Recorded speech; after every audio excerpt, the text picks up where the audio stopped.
In this lecture, we will be discussing regarding organ monitoring for internal exposure. देखो, हमने पहले ये चीजें देखी हैं कि इंटरनल एक्सपोजर जब भी होएगा बेसिकली, तो उस केस में रेडियो न्यूक्लियाइड जो है वो बॉडी के अंदर आ जा रहे हैं, राइट। और हमने ये भी देखा था कि जब वंस बॉडी के अंदर आ जाएगा तो वो रेडियो न्यूक्लियाइड जहां पर भी होगा वहां से वो अपना रेडियो एक्टिव इमिशन जो है, चाहे गामा रे इमिशन हो, अल्फा बीटा जो भी हो, वो वहां से इमिट करना शुरू करता है। इसलिए उसको हम लोगों ने ये भी नाम दिया था कि इंटरनल इमिटर्स बोला था, करेक्ट, राइट। उसको इंटरनल इमिटर्स बोला था।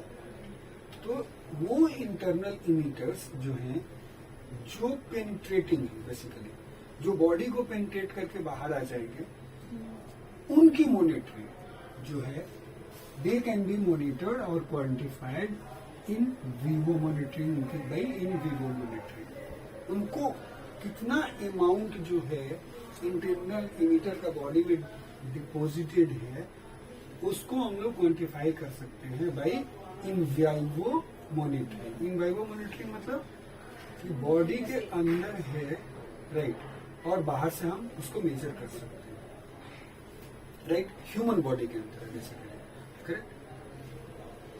उसके लिए क्या चाहिए हमें बेसिकली? अब सपोज करो, देखो हमारी बॉडी में रेडियो न्यूक्लियाइड का इंटेक हो गया। अब या तो वो एक पर्टिकुलर ऑर्गन में जाकर के कॉन्सेंट्रेट होगा, राइट। मान लो कि वो थायराइड में जाकर के कॉन्सेंट्रेट हुआ, तो उसका इमिशन थायराइड से शुरू होगा। तो कुछ जो होगा वो इस डायरेक्शन में होगा, कुछ जो होगा वो बैक साइड में भी होगा। तो यदि टोटल मुझे लेना हो, या हो सकता है कि वो इंटरनल जो इमिटर्स जो हैं या रेडियो न्यूक्लियाइड का डिपोजिशन थ्रू आउट बॉडी में, ब्लड में सर्कुलेट हो रहा है, या मल्टीपल ऑर्गन्स में उसका अपटेक है, और उस समय पे हमें क्वांटिफाई करना हो तो हमें डिटेक्टर जो लगाना पड़ेगा, उसका अरेंजमेंट बहुत इंपॉर्टेंट है। इस ढंग से अरेंज करना पड़ेगा डिटेक्टर्स को कि वो एक्चुअली में कितना अमाउंट था उसको क्वांटिफाई करे, राइट। समझ में? जैसे मान लो कि आप थायराइड में यदि करोगे तो एक डायरेक्शन का वो मेजर कर पाएगा, कर सकते हो कि यहाँ पे कितना है, और फिर उसके लिए कैलिब्रेशन फैक्टर आप बना सकते हो ताकि एक्चुअल में कितना है वो पता चल पाए। अब कैलिब्रेशन फैक्टर वगैरह कैसे बनाते हैं वो आगे डिस्कस करते हैं, ठीक है। सो ये क्या बोल रहा है? दूसरा लाइन बोल रहा है कि this requires what it requires suitable arrangement of monitoring instruments, right.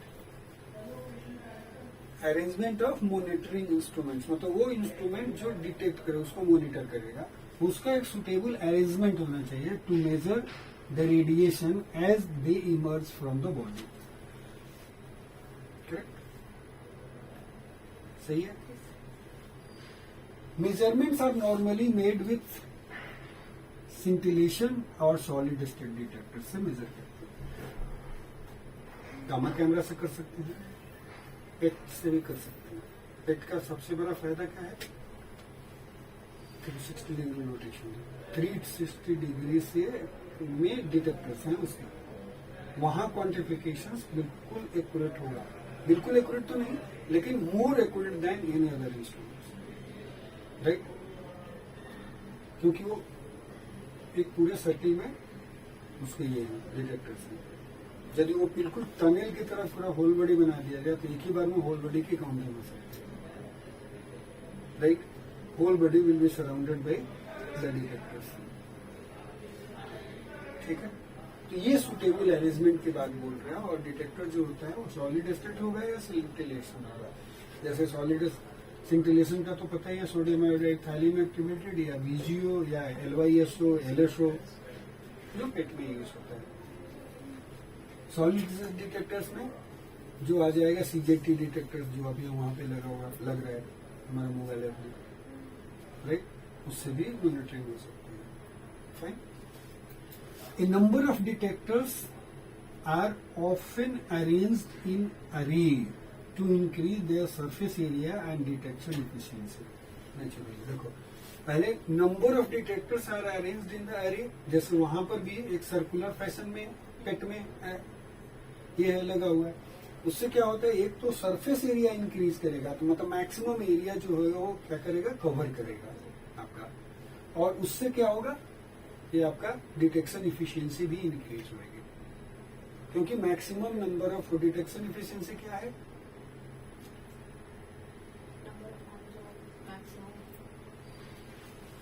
नहीं, डिटेक्शन इफिशियंसी होती है किसी भी चीज की कि जो नंबर ऑफ फोटोन्स जो उस पर फॉल हो रहे हैं, मतलब जो डिसइंटीग्रेट हो रहा है बेसिकली, मान लो कोई भी रेडियो न्यूक्लियाइड है, तो उससे जो भी जितना डिसइंटीग्रेशन पर सेकंड हो रहा है, उस डिसइंटीग्रेशन पर सेकंड को कितना काउंट पर सेकंड वो काउंट करके बता रहा है, वो कितना डिटेक्ट, उसमें से वो कितना डिटेक्ट कर पाए।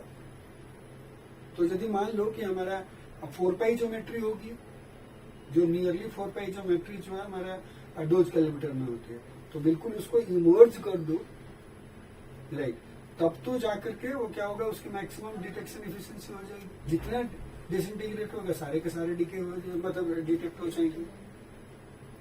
इसलिए बोला ना कि टनल टाइप का जो होल बॉडी जो पेट सिटी स्कैनर होगा, पेट स्कैनर जो होगा, वो बहुत अच्छा हो सकता है, उसकी डिटेक्शन इफिशियंसी काफी अच्छी होगी। तो डिटेक्शन इफिशियंसी इंक्रीज करने के लिए और सरफेस एरिया इंक्रीज करने के लिए उसको अरेंज किया जाता है, नंबर ऑफ डिटेक्टर्स को अरेंज, मतलब अरेंज मतलब एक के बाद एक, जैसे डिटेक्टर जो होगा ऐसे ऐसे करके लगाओगे। अब इसको जो है आप एक पर्टिकुलर फॉर्म में दे सकते हो, एक लाइन है, इसको आप सर्कुलर बना दिया आपने, जैसे पेट सिटी में आ गया, तो ये क्या है, ये सारी डिटेक्टर जो है इधर इधर इसमें आपके पेट सिटी में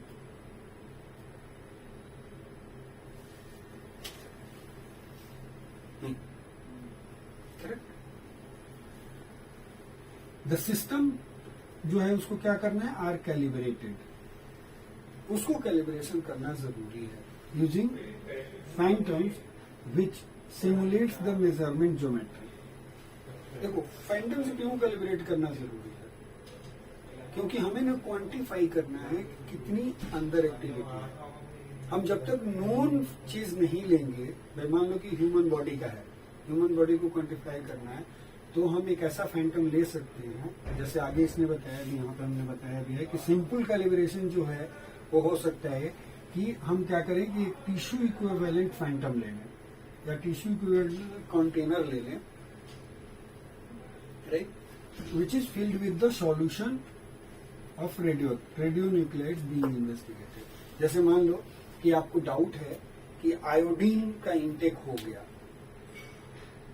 राइट, और आयोडीन के इंटेक को यदि आपको क्वांटिफाई करना है तो आप क्या करोगे, आप एक टिश्यू इक्विवेलेंट कंटेनर लोगे, कोई भी कंटेनर हो चलेगा, उसका मटेरियल जो होना चाहिए वो सॉफ्ट टिश्यू के बराबर का, जो एटॉमिक नंबर है, इफेक्टिव एटॉमिक नंबर, उसका भी इफेक्टिव एटॉमिक नंबर उतना ही होना चाहिए, एंड दैट्स व्हाट वी से tissue equivalent material, right. So tissue equivalent material का कंटेनर होगा, उसमें आयोडीन की एक्टिविटी डाल दोगे, राइट, और उसको एक पोजीशंस पे रखोगे, और तब आप यदि गामा कैमरा से आप कर रहे हो, क्वांटिफाई करने की कोशिश कर रहे हो, तो गामा कैमरा के अंदर वो आप मेजरमेंट लोगे उसका कि कितनी एक्टिविटी आ रही है। जैसे मान लो कि कुछ काउंट्स पर सेकंड आएगा, राइट, और मान लो कि यदि 1 मिनट का आपको इमेजिंग लेना है या 2 मिनट का मान लो कि स्कैन ले रहे हो, तो 2 मिनट में कितने काउंट आए तो पता चल जाएगा आपको। तो 2 में इतनी एक्टिविटी थी तो 2 मिनट में इतना काउंट आया, राइट। तो अब दूसरा कोई सोर्स, उसको हटा करके दूसरा सोर्स लेकर के आओगे तो वो 2 मिनट तक काउंट करोगे तो आपको रिवर्स में पता चल जाएगा कि इतने काउंट थे तो कितनी एक्टिविटी होगी, क्योंकि ज्योमेट्री दोनों की सेम है। ज्योमेट्री सेम होने का मतलब कि यदि मान लो कि बॉडी, जैसे ह्यूमन का एवरेज चेस्ट साइज ले लो, यदि 32 सेंटीमीटर आप ले रहे हो एवरेज, या 36 ले रहे हो या 40 जो भी ले रहे हो, आप अलग अलग टाइप का भी डायमीटर बना सकते हो, करेक्ट, और उसको उससे फिल किया तो आपको पता है कि यदि 36 सेंटीमीटर जो है डायमीटर का आ रहा है, फैंटम से कैलिब्रेटेड है, तो कितने काउंट्स आए थे टोटल 2 मिनट में, राइट। अब पेशेंट का भी जो 36 सेंटीमीटर जिसका डायमीटर होगा रफली, उसको लगाओगे और 2 मिनट की काउंटिंग करोगे तो आपको पता चल जाएगा ना कि 2 मिनट की काउंटिंग में इतनी एक्टिविटी हो सकती है, कि नियम वाला चीज यूज कर सकता है, राइट? इतना काउंट रेट, इतनी activity. Now this much is the count rate, then how much is the activity inside the body. तो ऐसे करके उसको ये करते हैं, मतलब कैलकुलेट करते हैं। लेकिन उसके लिए वो कैलिब्रेशन जरूरी है। तो उसके लिए क्या करना है, वही कि सेम ज्योमेट्री, जिस ज्योमेट्री में हमें पेशेंट को मेजर करना है, उसी ज्योमेट्री में आपको फैंटम में भी एक्टिविटी रख करके मेजर करनी है, करेक्ट? और सिंपलेस्ट कैलिब्रेशन का एग्जांपल क्या बताया कि हमें tissue equivalent calendar, tissue equivalent container होना चाहिए जिसके अंदर हम एक्टिविटी डालेंगे और वहां से उस एक्टिविटी को जाकर के हम क्वांटिफाई करेंगे, and then we will come to know the calibration factor for this, right? Okay, now however complex, more complex phantom भी हम यूज कर सकते हैं, correct? Which can accurately represent the human body may be needed. मान लो कि ऐसे case भी होंगे जहां पे आपको क्वांटिफिकेशन की एक्यूरेसी जानी चाहिए, मोर एक्यूरेट आप क्वांटिफाई करना चाहते हो, तो आप क्या करोगे, ह्यूमन फैंटम लोगे, जो एंथ्रोपोमॉर्फिक फैंटम की जो बात कर रहे थे। इवन हार्टी में भी एंथ्रोपोमॉर्फिक फैंटम होते हैं, न्यूक्लियर मेडिसिन में भी है, राइट? कि जिसमें आप एक्टिविटी भर सकते हो, बिल्कुल ह्यूमन बॉडी की तरह मिलेंगे आपको। तो वो कॉम्प्लेक्स फैंटम होते हैं। वहां पर आप एक्टिविटी डालेंगे, यूज करेंगे, और फिर उससे, उस फैंटम से आप कैलिब्रेशन फैक्टर निकालेंगे, और फिर जो नॉर्मल पेशेंट आएगा वैसे ही वही एक नियम वाला फंडा रखना पड़ेगा आपको कि इतने काउंट आ रहे थे, इतनी देर की मेजरमेंट किया, यहाँ पोजीशन था, वो सारे सेम ज्योमेट्री रखना पड़ेगा। जो पेशेंट जिस ज्योमेट्री में पेशेंट का मेजरमेंट हो रहा है, उसी ज्योमेट्री में फैंटम का भी मेजरमेंट होना चाहिए कैलिब्रेशन निकालने के लिए, राइट? मतलब इतना 2 मिनट के स्केल में इतने count means dash this much millicurie, right? तो 1 count will be equal to how much millicurie, आप समझ गए? 1 पे बना करके फैक्टर निकाल लेना पड़ेगा, बस ऐसे ही करना। When properly calibrated, यदि आपने कर लिया, the system can be used to identify the internal emitters and determine the total activity in the body। देखो टोटल एक्टिविटी जो है बॉडी में कैसे निकालना, वो तो हमने बना दिया, राइट? कि ऐसे करके इतने देर की काउंटिंग करेंगे, इस मेजरमेंट पोजीशंस पे करेंगे, राइट? और जो कैलिब्रेशन फैक्टर आया उससे हम पेशेंट का जो भी काउंट आएगा उससे मल्टीप्लाई करके या वो करेक्शन फैक्टर अप्लाई करके हम टोटल एक्टिविटी क्वांटिफाई कर लेंगे। लेकिन आइडेंटिफाई, इंटरनल इमीटर को आइडेंटिफाई कैसे करेंगे? इसी के लिए सॉलिड स्टेट डिटेक्टर और आपको सॉलिड स्टेट डिटेक्टर और सेमीकंडक्टर डिटेक्टर्स जो है वो सिंटिलेशन या सॉलिड स्टेट डिटेक्टर जो सेमीकंडक्टर भी हो सकता है, टाइप ऑफ डिटेक्टर यूज करते हैं। क्यों? क्योंकि ये ना एनर्जी को क्वांटिफाई कर सकते, कितनी एनर्जी है उसकी। जो स्पेक्ट्रोमीटर जो होता है ना, स्पेक्ट्रोमीटर से आपको पता चल जाएगा कि जैसे मान लो कि आपके पास ऐसे से करके आएगा एक खूब, तो ये आपको पता है कि ये मान लो कि यदि 364 डिग्री पे पीक आ रहा है, राइट? तो आप क्या बोलोगे कि ये आयोडीन है। आपके पास क्या है? मल्टी चैनल एनालाइजर है, MCA।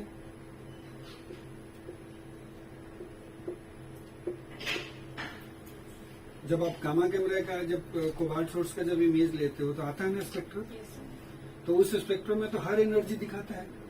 तो वो जो मल्टी चैनल एनालाइजर जब आप ऑन करोगे तो वहां पता चलेगा किस किस चीज का पीक आ रहा है। तो वहां से क्या होगा, हम आइडेंटिफाई कर सकते हैं कि कौन सा इंटरनल इमीटर है। और जब एक बार मुझे इंटरनल इमीटर पता चल जाएगा तो वहां पे पिक रख के हम काउंट एक्वायर कर लेंगे, और उस इंटरनल इमीटर के लिए मेरे पास ऑलरेडी कैलिब्रेशन फैक्टर है, तो मेजरमेंट करेंगे और कैलिब्रेशन फैक्टर अप्लाई करके टोटल एक्टिविटी हम क्वांटिफाई कर सकते हैं, राइट? कोई डाउट? सिंपल, जैसे एक और example, simple portable system may be used for a specific task. जैसे फॉर एग्जांपल का Uptake of radio iodine in the thyroid may be measured by A detector placed at the neck. Right, आपको नेक के सामने आप यदि thyroid Uptake probe लगाओगे, जो thyroid Uptake test आप टेस्ट जो करते हो, तो उसमें क्या करते हो, आप नेक काउंट आप एक बार करते हो, पता कर लेते हो, तो ऐसा करके यूज करा जा सकता है। Right, similar systems may be used across to assess the contaminated wounds. जैसे मान लो कि कोई घाव हो गया, कट हो गया, वो कंटामिनेट हो गया, तो उसको भी थायराइड अपटेक प्रोब जो है उसके लिए भी आप यूज कर सकते हो। सिर्फ वो एक्टिविटी इंटरनल एमिटर की पहचान होनी चाहिए कि किससे कंटामिनेट हुआ। तो आप एक बार सबसे पहला काम क्या करोगे, आप मल्टी चैनल एनालाइजर जो है वो ऑन करोगे, वहां से आपको पिक से पता चल जाएगा कि कौन सी एक्टिविटी है। जो एक्टिविटी जैसे पता चल गई कि ये पर्टिकुलर एक्टिविटी है, रेडियो न्यूक्लियाइड है, वहां पे जाके फोटो पिक पे फिक्स कर दो, करेक्ट, और तब आप काउंट लेना शुरू करो। और जिस ज्योमेट्री में सपोज करो कि वुंड का कैलकुलेशन आपको करना है, तो उसी टाइप का एक टिश्यू इक्विवेलेंट फैंटम होगा जहां पे एक्टिविटी ऐसे कर दोगे। जैसे देखो, आप नेक का भी जब अपटेक निकालते हो तो क्या करते हो, सुबह में सबसे पहले नेक फैंटम में एक्टिविटी रख करके उसी पोजीशंस में जैसे पेशेंट होता है उतने ही दूर पे फैंटम रखते हो, उतने ही दूर पे डिटेक्टर होता है, and then you use to count it out. तो वो बेसिकली वो कैलिब्रेशन फैक्टर उसका स्टोर करके रख लेता है, समझिए। तो उसी तरह से आपको कैलिब्रेशन फैक्टर जो है हर चीज का मिल जाएगा और अपना काउंट कर सकते हैं। राइट, सो इस वे में जो है ऑर्गन मॉनिटरिंग जो होती है इंटरनल एक्सपोजर के लिए होती है। इसका सबसे ज्यादा यूज कब होगा, जैसे मान लो कि कैलिब्रेशन करके, जैसे वार हो गया कहीं पे एक्टिविटी, सडन मतलब डिजास्टर्स नहीं होते हैं, नेशनल डिजास्टर, उस समय पे यदि आपके पास ऑलरेडी कैलिब्रेटेड ये सारी चीजें पड़ी हुई हैं तो आराम से मास कैजुअलिटी को आप वो कर सकते हो, नहीं कि कितना एक्टिविटी जो है उसको क्वांटिफाई कर सकते हो। Right, okay, thank you.